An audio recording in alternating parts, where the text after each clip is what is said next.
जय हिंद दोस्तों। UPSC prelims की जो प्रोविजनल आंसर की आई है उसके अगेंस्ट आप 31 मई शाम के 6 बजे तक रिप्रेजेंटेशन फाइल कर सकते हैं। अब बहुत सारे स्टूडेंट्स इस डाउट में है कि ये रिप्रेजेंटेशन फाइल कैसे होगा, उसका तरीका क्या। तो सबसे पहले आपको क्या करना है, आपको जाना है यूपीएससी की वेबसाइट पर। अब ये कौन सी वेबसाइट है? ये वही वेबसाइट है जहां पर आपने यूपीएससी का फॉर्म फिल किया था अपने आप को रजिस्टर करने के बाद। upsconline.nic.in। जब आप इस वेबसाइट पर आ जाएंगे तो स्टार्टिंग में ही आपको दिखाई देगा प्रोविजनल आंसर की for journal study paper 1, provisional answer की ऑफ जर्नल स्टडी पेपर 2। तो यहां पर क्लियरली मेंशन किया गया कि प्रोविजनल आंसर कीज यहां से आप डाउनलोड कर सकते हैं। आपको क्या करना है, आपको सबसे पहले इस वेबसाइट पर जाकर लॉगिन करना। आपने जब यूपीएससी का फॉर्म फिल किया था तो फॉर्म फिल करते हुए आपने रजिस्टर किया था इस वेबसाइट पर, वही आपके जो क्रेडेंशियल्स हैं, आपकी ईमेल आईडी है, आपका फोन नंबर है, उसी के थ्रू आपको सबसे पहले लॉगिन कर लेना है। अब जब आप लॉगिन कर लेंगे उसके बाद एग्जामिनेशन के सेक्शन में, एग्जामिनेशन का सेक्शन है ना, इस सेक्शन में जाना। इस एग्जामिनेशन के सेक्शन में आपको ऑप्शन दिखेगा यूपीएससी की प्रोविजनल आंसर की में किसी भी क्वेश्चन को लेकर आपको कोई डाउट है तो आप रिप्रेजेंटेशन फाइल कर सकते हैं। अब दूसरा सवाल ये आता है, ये रिप्रेजेंटेशन फाइल करते हुए आपको 3 ऑथेंटिक सोर्सेस साइट करनी है। उन 3 सोर्सेस के बिना अलाउड नहीं होगा कि आप रिप्रेजेंटेशन फाइल कर पाए। अब ये 3 ऑथेंटिक सोर्स क्या हो सकती है? तो जब प्रोविजनल आंसर की रिलीज की गई उसके साथ साथ यूपीएससी के चेयरमैन ने ट्विटर पर एक ट्वीट किया और उन्होंने ये बताया कि हाँ, ये पेपर इस बार का यूपीएससी का ये डिफिकल्ट था। तो पहले तो उन्होंने ये मान लिया, लेकिन उनके ये कह देने से कि भाई ये पेपर चैलेंजिंग था, ये पेपर टफ था, सिचुएशन ग्राउंड लेवल पर चेंज नहीं हो जाएगी कि जो क्वेश्चंस आए थे वो यूपीएससी का जो प्रीलिम्स का प्रेस्क्राइब सिलेबस है उसके अकॉर्डिंग नहीं थे। जो क्वेश्चन आए थे उसमें काफी सारे क्वेश्चन ऐसे थे जो एब्सर्ड थे, तो वो सिचुएशन तो चेंज नहीं होती। अब रिप्रेजेंटेशन के लिए क्या करना है, इसी ट्वीट में उन्होंने खुद ये बताया है कि भाई ये क्वेश्चंस या ये आंसर की जो डेवलप की गई है ये किस पर बेस्ड है। तो यहां मेंशन किया गया स्टैंडर्ड टेक्स्ट बुक। अब स्टैंडर्ड टेक्स्ट बुक क्या है? स्टैंडर्ड टेक्स्ट बुक का मतलब हो गया आपकी एनसीईआरटीज, ठीक है। इसके साथ साथ स्टैंडर्ड टेक्स्ट बुक का मतलब हो गया वो स्टैंडर्ड सोर्सेज, वो स्टैंडर्ड बुक्स जो हम लोग पढ़ते हैं तैयारी में। जैसे पॉलिटी के लिए हम कहते हैं लक्ष्मीकांत, ठीक है। तो ये हो गई स्टैंडर्ड सोर्स। या फिर बेयर एक्ट, जैसे एक क्वेश्चन आया है,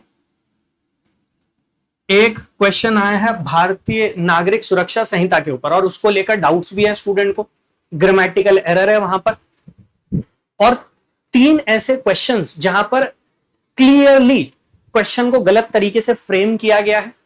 वो 3 क्वेश्चंस मैंने बताए भी हैं, आप चैनल पर आ गए हो तो शॉर्ट्स वाले सेक्शन में चले जाना, उस सेक्शन में आपको वो तीनों क्वेश्चन मिल जाएंगे। कल रात को ही मैंने अपलोड कर दिया था वो शॉर्ट, उसमें मैंने तीनों क्वेश्चन बताए। आप उन तीनों के अगेंस्ट रिप्रेजेंटेशन फाइल कीजिए।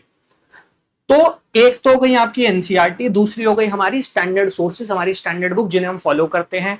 लक्ष्मीकांत हो गई, इकोनॉमिक्स के लिए आप रमेश सिंह फॉलो करते हो या फिर नितिन सिंघानिया को फॉलो कर रहे हो, ये हो जाती है।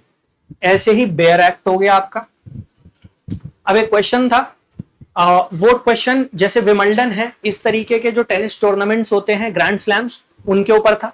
उस क्वेश्चन का आंसर कंप्लीटली गलत दिया गया यूपीएससी के आंसर की में। तो आपको क्या करना है, आपको 3 सोर्सेज बताने हैं।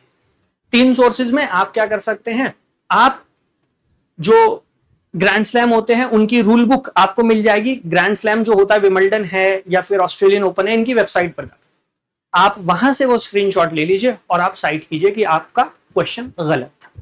इसके साथ साथ स्टैंडर्ड सोर्सेज के साथ साथ यहां बताया गया गवर्नमेंट की वेबसाइट, गवर्नमेंट की वेबसाइट। अच्छा, ये भी आपकी जिम्मेदारी है, ये यूपीएससी की जिम्मेदारी नहीं है।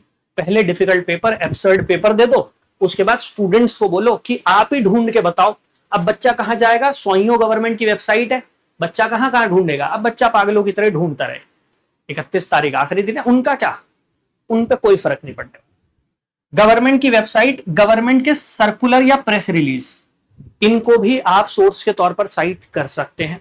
एंड रेप्यूटेड न्यूज़पेपर, अगर किसी भी क्वेश्चन का सोर्स, जो गलत क्वेश्चन है उसका सोर्स आपको द हिंदू इंडियन एक्सप्रेस में दिखाई दे रहा है और वहां पर करेक्ट बात लिखी गई है, आप उनको भी सोर्स के तौर पर साइट कर सकते हैं। तो ये जो कहा गया ना 3 ऑथेंटिक सोर्सेज, इसमें आपकी NCERT, standard books, bare act, government की वेबसाइट्स पर दी गई इंफॉर्मेशन, गवर्नमेंट के सर्कुलर्स और इसके साथ साथ जो आपके स्टैंडर्ड न्यूज़पेपर हैं, इन्हीं को कहा गया है कोर सोर्स। आप इन्हीं को साइट कर सकते हैं। ठीक है, जो जो क्वेश्चन आपको गलत लग रहे हैं उन गलत क्वेश्चन में स्टैंडर्ड सोर्सेज 3 आपको साइट करनी है, उसके बेसिस पर आप फाइल कर सकते हैं। ऑलराइट, याद रखिएगा। कोई और समस्या आ रही है फाइलिंग में तो वीडियो के नीचे कमेंट कर देना, मैं कोशिश करूंगा कि उसको लेकर एक और वीडियो बना दूं, आपको गाइड कर दूं। क्वेश्चन कौन कौन से गलत हैं जीएस के पेपर में वो मैंने ऑलरेडी अपलोड कर दिया, 3 क्वेश्चन तो क्लियरली गलत हैं। अगर आपको लगता है और भी क्वेश्चन गलत हैं, आप वीडियो के नीचे कमेंट करो, चेक करेंगे उन्हें, और अगर वो गलत निकल कर आ रहे हैं तो उसको लेकर भी अवेयरनेस जनरेट करेंगे, क्योंकि जितने ज्यादा बच्चे रिप्रेजेंटेशन फाइल करेंगे उतने ज्यादा चांसेस हैं कि उन क्वेश्चन को बाहर किया जाएगा, स्ट्राइक आउट किया जाएगा, उतने ज्यादा चांसेस हैं कि कट ऑफ में चेंजेस हो सकते हैं अल्टीमेटली। तो ये आखिरी अपॉर्चुनिटी है एक तरीके से आप लोगों के लिए, तो इसको मिस आउट मत करना। ठीक है, इसके साथ साथ आप टेलीग्राम चैनल पे मुझे ज्वाइन कर लो, जो भी आगे स्टेप्स लेंगे कुछ भी होगा मैं इंफॉर्मेशन आपको प्रोवाइड कर दूंगा टेलीग्राम चैनल पर। मेंस आंसर राइटिंग,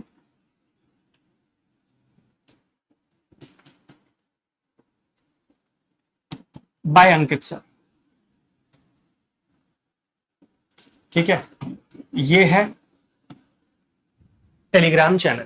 ज्यादा से ज्यादा सपोर्ट मिलेगा तो मुद्दा और आगे जा सकता है। लास्ट ईयर भी जब इंडिया पाकिस्तान का कॉन्फ्लिक्ट हुआ था तो बॉर्डर एरिया में रहने वाले स्टूडेंट्स वो प्रिपेयर नहीं कर पाए, तो उन्हें समय नहीं मिला था। मैंने पूरी कोशिश की थी कि भाई ये बात उठे, मुद्दा उठाया जाए, हम पीएमओ तक कंप्लेन करें, जिससे उन बच्चों के लिए कोई तो स्टेप लिया जाए। कोई नहीं आया सपोर्ट में, इस वजह से धीरे धीरे करके मुद्दा खत्म। इस बार और बड़ा इशू है, ग्रेव इशू है, पूरे हिंदुस्तान के बच्चे जिनमें से कहीं का फाइनल अटेम्प्ट होगा, यूपीएससी की आंसर की में मिस्टेक की वजह से, यूपीएससी के एम्बिगुअस क्वेश्चंस की वजह से उनका पूरा का पूरा यूपीएससी का सपना चला गया। सो अगर आप चाहते हैं इस मुद्दे को आगे ले जाया जाए तो सपोर्ट लगेगा, आप लोगों का ही लगेगा, बाकी कोई नहीं आएगा। किसी से एक्सपेक्ट मत करो, आप लोगों को ही आगे आना पड़ेगा। लास्ट ईयर भी बहुत कोशिश की थी, इस साल भी करूंगा। जस्ट मेक श्योर कि आप रिप्रेजेंटेशन फाइल करें, ऑथेंटिक सोर्सेज उनको साइट करें। अगर प्रॉब्लम आ रही है वीडियो के नीचे कमेंट करो, एक दूसरे की मदद करो, एक दूसरे को रिप्लाई करो, एक दूसरे को बताओ, समझाओ कि कैसे वो रिप्रेजेंटेशन फाइल किया जा सकता है। आज का दिन निकल जाएगा, 3 ही दिन बचेंगे आपके पास। सो मेक श्योर कि आप इस टाइम को बर्बाद ना करें, वेस्ट ना करें। वेबसाइट मैंने बता दी है upsconline.nic.in, यहाँ पर लॉगिन करने के बाद एग्जामिनेशन के सेंटर में जाइएगा, यहाँ पर आपको मिल जाएगी। और ये रहा टेलीग्राम चैनल, यहाँ जुड़ जाइएगा। यहाँ पर मेरी पर्सनल आईडी भी आपको मिल जाएगी टेलीग्राम की। अगर आपको कुछ बताना है, कोई क्वेश्चन पॉइंट आउट करना है तो आप पर्सनली भी मुझे कर सकते हैं। Alright, all the best, thank you, जय हिंद।